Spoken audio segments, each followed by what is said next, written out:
देश का मिजाज नॉर्थ ईस्ट। नमस्कार। लेट्स माइक देश का मिजाज और खबरें उत्तर पूर्व से। असम जातीय परिषद ने असम में डायरेक्ट रिक्रूटमेंट एग्जाम की भर्ती प्रक्रिया में गंभीर खामियों का आरोप लगाते हुए उच्च स्तरीय जांच की मांग की है। पार्टी का कहना है कि चाहे जनजाति और आदिवासी समुदाय के लिए आरक्षित पदों पर फर्जी दस्तावेजों से कुछ उम्मीदवारों की नियुक्ति हुई, जिससे इन समुदायों के युवाओं के अधिकारों पर असर पड़ा है। एजेपी अध्यक्ष लुरिन ज्योति गोगोई ने गुवाहाटी में मीडिया से बातचीत में कहा है कि 123 उम्मीदवारों के खिलाफ शिकायतों के बाद ट्राइबल वेलफेयर विभाग ने दस्तावेजों की दोबारा जांच कराई, जिसमें 98 उम्मीदवार अयोग्य पाए गए। जांच में 25 उम्मीदवार उपस्थित नहीं हुए, जबकि 24 ने पूरे दस्तावेज नहीं दिए। लेट्स माइक देश का मिजाज नॉर्थ ईस्ट।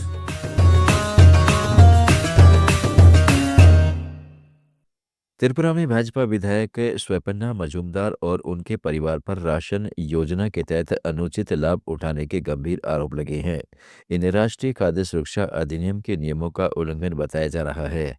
दस्तावेजों के मुताबिक राधानगर राशन दुकान से जुड़े कार्ड पर विधायक, उनके पति आशिम मजूमदार और बेटी प्रतीका मजूमदार के नाम दर्ज हैं, जो आर्थिक रूप से कमजोर वर्गों के लिए हैं। उन्हें प्रति व्यक्ति 5 किलो अनाज सब्सिडी पर मिलता है। 2023 में विधायक बनने के बाद स्वपन्ना मजूमदार अगर आय सीमा से ऊपर पहुंच गई तो कार्ड सरेंडर किया जाना चाहिए था, लेकिन ऐसा नहीं हुआ। मेघालय के सामाजिक कार्यकर्ता चेरियन मोमिन ने Garo Hills autonomous district council चुनाव में एसटी प्रमाण पत्र की जरूरत पर पूर्व member of district council Sofiur Rahman और एस्मातुर मोमिनिन के बयानों का विरोध किया है। तुरा से जारी बयान में उन्होंने कहा है कि यह परिषद संविधान की 6ठी अनुसूची से बनी है, जो आदिवासी के स्वशासन और पहचान की रक्षा करती है। इसलिए वैध एसटी प्रमाण पत्र जरूरी है। मोमिन ने जोर दिया कि समानता के नियमों को आदिवासी संरक्षण के साथ जोड़कर देखा जाए। लंबा निवास अकेले पात्रता नहीं देता। उन्होंने दोनों से बयान लेने या चुनौती के लिए अदालत जाने को कहा है। मणिपुर के तमेंगलोंग जिले में असम, मणिपुर और नागालैंड के जेलिया ग्रोंग इलाके को जोड़ने वाली एक सामुदायिक वित्त पोषित सड़क परियोजना लगभग पूरी होने वाली है।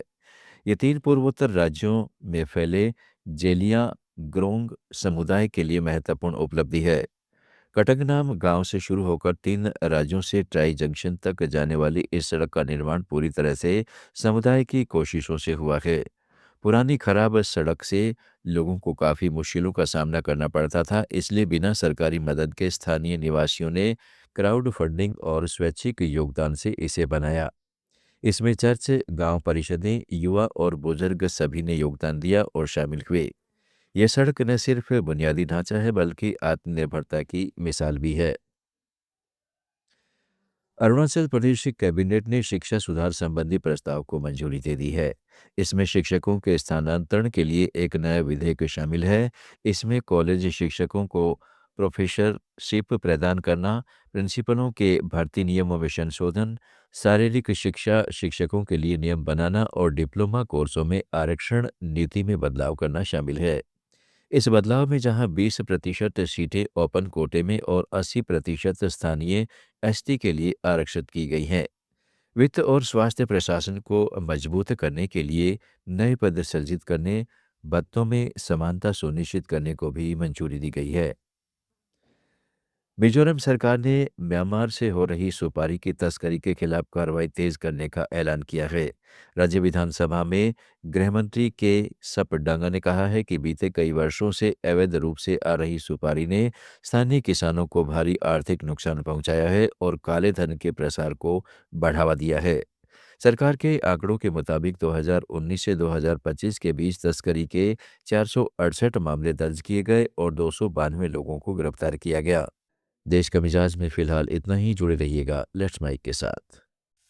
आप सुन रहे थे let's mike more than radio. Follow कीजिए हमें हमारे सोशल मीडिया प्लेटफॉर्म्स पर। It's time for news. It's time for more than radio. Presenting the first radio news app, Let's Mic. Let's